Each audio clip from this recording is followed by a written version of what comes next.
the next 15 minutes, I'm going to show you exactly what is happening along the Austin-San Antonio corridor, why it's happening now, and what it means for you if you're thinking about relocating within the next 1 to 5 years. There is a reason that Samsung chose Taylor, Tesla chose Austin, and billion-dollar companies are not so quietly purchasing land in cities like New Braunfels, Seguin, and San Marcos. And if you're planning a move to Texas, understanding what's happening along this corridor could be one of the most important real estate decisions that you make. Hi, I'm Kendra. I'm a real estate agent along the Austin-San Antonio corridor. So we're just gonna dive right in. Most people think of Austin and San Antonio as two cities that are 80 miles apart, and technically they're right. But economically and infrastructure-wise, and even culturally, that gap is disappearing.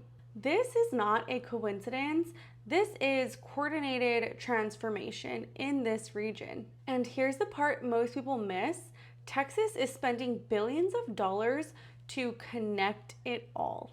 Between I-35 expansion, new toll roads linking suburbs, rail discussions heating up, and regional water agreements being finalized, it is so clear that they're not building this infrastructure for two cities, they're building it for one mega region. So why is all of this happening here, and why is it happening now? We're gonna start with the obvious, okay? If you are making $150,000 in California, you're spending about $13,000 of that on state income tax. In Texas, it is zero. That is $13,000 back in your pocket every single year. To a lot of Californians that I talk to, that in itself is enough to make the move to Texas. Along with that, Texas has made it easier to build and scale and hire. While other states argue over regulations, Texas is basically saying, come on over here and build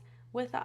There is faster permitting here, fewer restrictions, and incentives for major employers. Now, I'm not gonna lie and tell you that Texas is still cheap, because it's not, but when you compare it to states like California, New York, and Seattle, you can still buy a 2,500 square foot home here for the same cost of buying a 1,200 square foot condo in one of those other cities. Another reason I think Texas is growing at such a rapid rate is because you have UT Austin, Texas A&M, Texas State in San Marcos. You've really got world-class universities pumping out engineers and developers and healthcare professionals, and they're not leaving Texas. They're staying here because of the job growth and job opportunity. And I think there's something to be said about the momentum of all of this, because momentum really does build on itself. Tesla moved in,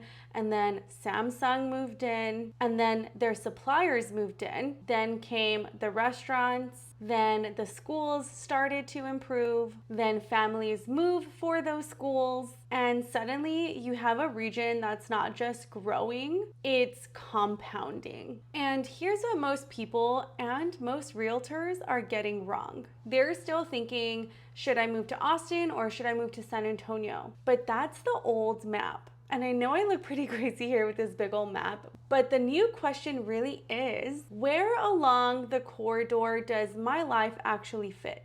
If we're being honest, Austin is pricing people out. If you want to live inside Austin proper, you're going to be competing against, I dropped my pen.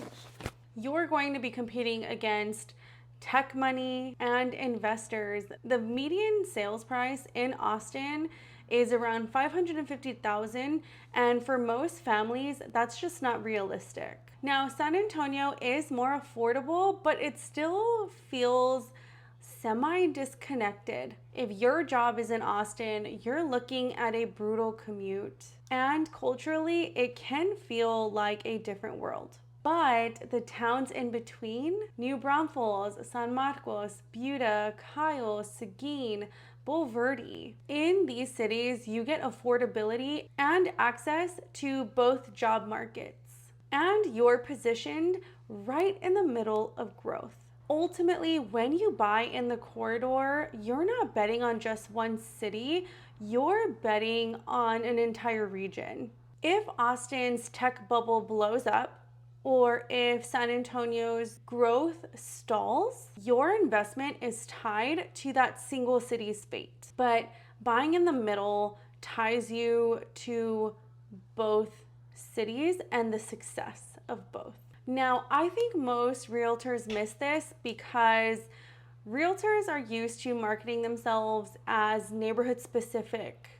And that works so well for so many, but it really alienates a lot of buyers who are looking at the bigger picture. Selling the corridor requires someone who's going to look at the whole board, and that's exactly why I've built my business around it. If you're watching this and you're moving to Texas in the next 1 to 5 years, here's exactly what you need to know. One, you're still early, but not for long. Home prices in corridor towns are up 40 to 60% since 2020. And that might sound like a lot until you realize that they're still 20 to 30% cheaper than homes in Austin. So the window is open, but not for long. Now, I'm hesitant to suggest this, but I think it's really important that you think about where you work and what's more important to you. Is that living close to your job, or is that living in an area that you know is going to appreciate and grow? Another thing is, does your company offer remote work? Is your company going to be buying and opening in a corridor city? Based on these things, your daily commute